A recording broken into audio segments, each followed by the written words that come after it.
Dawn does not arrive gently. It leaks into the room like cold water, pale and unwelcome, sliding across cracked plaster and the thin blanket pulled to her chin. The air smells of damp stone, old smoke, and fear that has settled so deeply it no longer feels sharp, only heavy. Somewhere outside, boots strike the ground in a rhythm too practiced to be kind. She counts them without meaning to. 1, 2, 3. Each step presses time flatter. Her hands are awake before her mind is.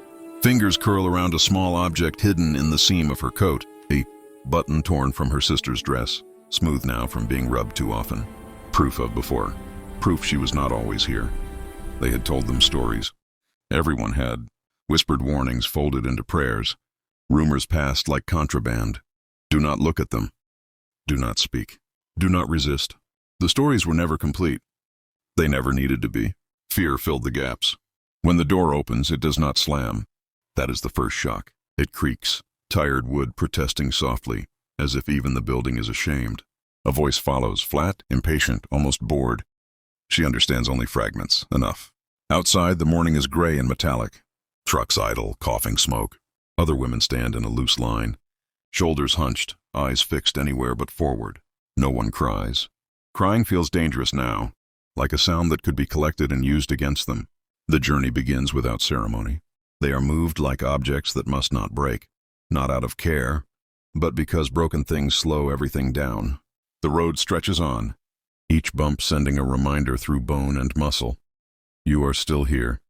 You still feel. She thinks of home without images, only sensations. Bread crust, warm hands, a laugh cut short. As the truck rolls forward, she realizes the worst part is not what she fears will happen. It is the certainty that whatever comes next will change the shape of her silence forever. The truck stops without warning. Bodies sway, then steady. For a moment, no one moves. Silence stretches, thin and sharp, like glass about to crack. She expects shouting, orders, hands. Instead, there is only the engine ticking as it cools, a small, ordinary sound that feels strangely out of place. The door opens. Light pours in, real light, clean and wide. It hurts her eyes. She blinks confused, as if daylight itself has become unfamiliar. Beyond the truck, the world looks wrong. Buildings stand straight. Windows are whole. A fence runs unbroken along a road that shows no scars of shells or fire. Someone behind her whispers, barely a breath. This isn't possible. They climb down one by one. No one is pushed. No one is struck. That too is unsettling. Her legs tremble when her boots touch the ground. The earth feels solid, dependable, as if it has not learned fear. A man in uniform gestures toward a building. His movements are clipped, efficient. Not cruel, not gentle either, just neutral. She braces herself anyway, shoulders tight, waiting for the moment when neutrality turns. It doesn't. Inside, warmth wraps around her like a shock. The air smells of soap, actual soap, clean, floral, almost sweet. Her throat tightens before she understands why. On a table near the wall sits a loaf of bread, already sliced. Steam still rises from it, faint but undeniable. Her stomach betrays her with a low, aching sound. She lowers her eyes, ashamed of her hunger, ashamed of how quickly her body forgets fear when food is near. Around her, other women stand frozen, staring at the bread as if it might vanish if acknowledged. In her pocket, her fingers close around the button again. This kindness, if that is what it is, does not soothe her. It frightens her more than blows would have, because it makes her wonder what she has been taught to hate, and what else might not be true. Morning arrives with a sound she does not recognize at first. Cutlery, metal touching metal, plates being set down. The clink is soft, domestic, almost tender. It slips under the door and into her chest, where it lodges like a question she cannot answer. They are led into a room with long tables, real tables, scrubbed clean, their surfaces pale with age but not with ash. Bowls wait at each place, already filled. Steam rises. The smell follows. Potatoes, salt, something fatty and warm. Food that expects to be eaten, not fought over. Her hands shake as she sits. Across from her, a woman presses her lips together, eyes bright. Furious with tears she refuses to shed. Someone murmurs grace out of habit, the words stumbling, unfinished. When the first spoonful touches her tongue, her body reacts before her mind can catch up. Heat spreads, muscles unclench. Her stomach twists in gratitude and shame, both at once. She eats too fast, then slows, frightened by how desperately she wants more. Afterward, there is water, warm, clean, soap passed from hand to hand. The bar is heavy, white, smelling faintly of flowers. She turns it over in her palm, stunned by its weight, by the idea that something so simple has been spared the war. In the washroom, mirrors wait. She avoids her reflection at first, but it finds her anyway, hollow cheeks, eyes too old for her face. As water runs over her hands, the dirt swirls away in thin gray ribbons. She watches them disappear down the drain and feels something loosen inside her chest. Outside, through a window, she sees fields untouched by bombs. A man rides past on a bicycle, humming to himself. Life uninterrupted. That night, she writes by borrowed light. They do not shout, she notes, the pencil pressing hard into the page. They do not hurry us. I do not know how to carry this kindness. It feels heavier than cruelty. She closes the diary. In the quiet, a thought takes shape, slow, terrifying, undeniable. If the enemy can be human, then what is the war made of her? The letter arrives folded too many times, its edges soft with travel. She recognizes the handwriting instantly. Home, compressed into ink. Her fingers hesitate before opening it, as if the paper might cut. Around her, the room is quiet, too quiet, filled with the ordinary sounds of breathing, of someone shifting in a chair, of a kettle beginning to sing. She reads slowly. There is talk of ration cards, of a neighbor's house finally collapsing after standing half-burned for months, of her mother trading a silver spoon for a sack of turnips. Between the lines, there is hunger, cold, endurance sharpened into a kind of pride. She folds the letter again, carefully, and presses it to her chest. Outside this place, everything is still broken. Inside, the days have a shape. Meals arrive on time. No one touches her without asking. When she speaks, she is listened to, not closely, not kindly, but enough to remind her she still exists as a person, not a thing. That is the cruelty of it. At night, whispers move through the room like insects. Questions with no safe answers. Do you think they know? Do you think this is a test? Do you think we deserve this?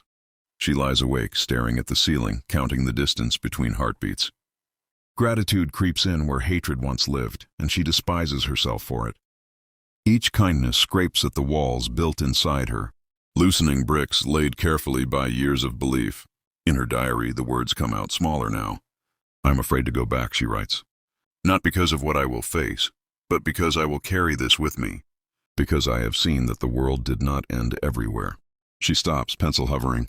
If the enemy can offer bread, soap, silence instead of screams, then the war has lied to her. And if the war has lied, she wonders what else inside her has been shaped by untruth. Sleep does not come easily after that, because once a belief cracks, it does not break cleanly. It fractures, and the pieces are sharp. The announcement comes without ceremony. A name is called, then another. Her own follows, spoken carefully, as if names are fragile things here. She feels it land inside her chest before she understands what it means. Movement, transfer, the next stage. No one says freedom. No one says return. Words like that feel dangerous. She packs what little she owns. The button. The diary. A borrowed scarf that still smells faintly of soap. Around her, the room hums with restrained motion. Women folding blankets, smoothing hair, pressing palms together as if heat might be saved for later. There are no embraces. They have learned how easily bodies remember. Outside, the sky is clear. Too clear. She stands at the edge of the yard, breathing in air that tastes almost sweet, and realizes that captivity has done something she did not expect. It has slowed her, given her space to notice, to feel the weight of a moment without immediately fearing the next. A guard nods, not unkindly. It is a small gesture. Ordinary. It follows her like a ghost. On the vehicle that will take her away, she opens her diary one last time. I thought cruelty would be loud, she writes. I thought it would announce itself. But it was the quiet that changed me. The way kindness unsettled me more than violence ever could. The engine starts. The ground begins to move beneath her again. As the place recedes, she does not look back at the buildings. She looks at her hands. They are steadier now. Scarred, yes, but still capable of holding, of choosing. She understands something then, with a clarity that aches. One day in captivity did not end her suffering. It did not redeem the war. It did not erase what was taken, but it shattered a lie. And that fracture, small, invisible to anyone watching, will haunt her far longer than fear ever did.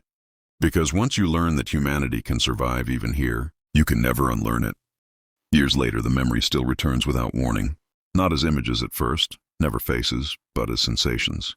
The weight of soap in her palm while bombs fell somewhere else.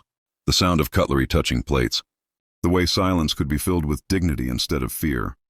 She is older now, her hair streaked with gray, her hands marked by work, by time. Yet some nights, when the world grows too quiet, she is back there again, standing between hatred and kindness, unsure which one is more dangerous. People ask her what captivity was like. She never tells them about the men. Not directly. She speaks instead of mornings that smelled wrong for wartime, of bread that arrived without shouting, of the way shame can bloom even in safety, how guilt can grow when survival feels undeserved. What haunts her most is not what was done. It is what was not done. The war taught her to expect brutality, to brace herself for it like weather. But that one day, the day everything paused just long enough for her to see, clearly, taught her something. Far harder to live with. That evil is loud, yes, but goodness can be unbearably quiet. In her final diary entry, written long after the war ends, she writes slowly, deliberately, as if each word must justify its existence. They took many things from us, she writes, but they also gave me a question I will carry until I die. If humanity can survive inside war, then what excuse do we have for losing it in peace? She closes the book. Outside, children laugh. A train passes in the distance. The world continues, imperfect, fragile, painfully alive. She presses the old button into her palm one last time, not as proof of what was taken, but as evidence of what remained. And that, more than fear, more than hatred, is what still keeps her awake at night.